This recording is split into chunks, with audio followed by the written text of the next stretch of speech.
Hi, I'm Sarah from MVMT, and today we're going to look at an exercise working on balance.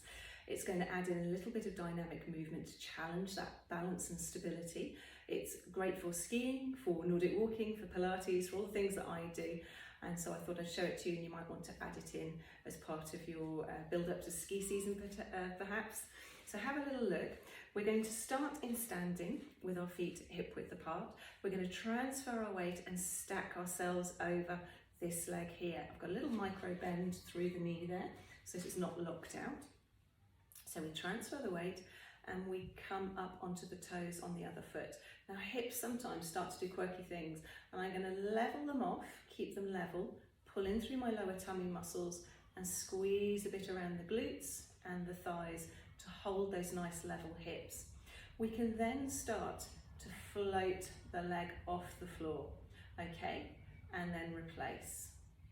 So everything is stacked, all my weight is stacked over this leg, but I'm going to watch and make sure I level my hips and don't bring my hips up towards my ribs, okay? So keep those hips nice and level, shoulders are relaxed, and I've got a connection through my lower tummy muscles. So squeeze around the bottom, both sides, granite glutes, squeeze, exhale, and float, and replace with control.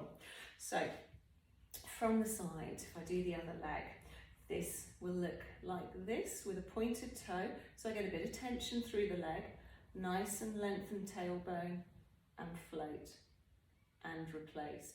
So I'm not lifting with my shoulders and keeping everything nice and engaged through my lower tummy muscle, and we're floating and replacing with control. So exhale and float, and inhale and replace. So we've got balance work going over single leg, so single leg balance work, unweighting this other one and coming up. Hips level, so stability through the hips.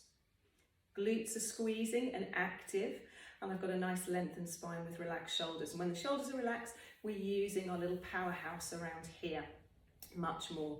Now, if you feel that that's really straightforward and you can get to the point where you feel relaxed through the shoulders, you can take that leg up and down quite nicely.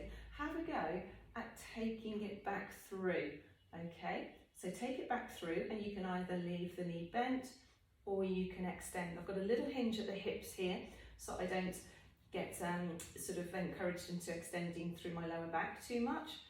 Tuck your tailbone, pull in through your lower tummy muscles, and make sure you're level through your hips. Okay, so from the other side, we're going to float up, pass that leg through, still pointing the toes, leave it here, or take it into more extension. And you can either bring it to center and relax, or you can go again. Micro bend through the supporting leg, squeeze through the glutes, and bring it back in. So when I take the leg back, I'm making sure my hips stay level and they stay facing forwards. So when we take that leg back, make sure the hips stay facing forwards and we don't open up there. So make sure we stay there and take it back and bring it in. And you can swing it back through and take it back, or you can lower and finish. So some ideas working on single leg strength, balance, stability around the hips, engagement of our powerhouse, and adding a bit of dynamic movement as well. Enjoy.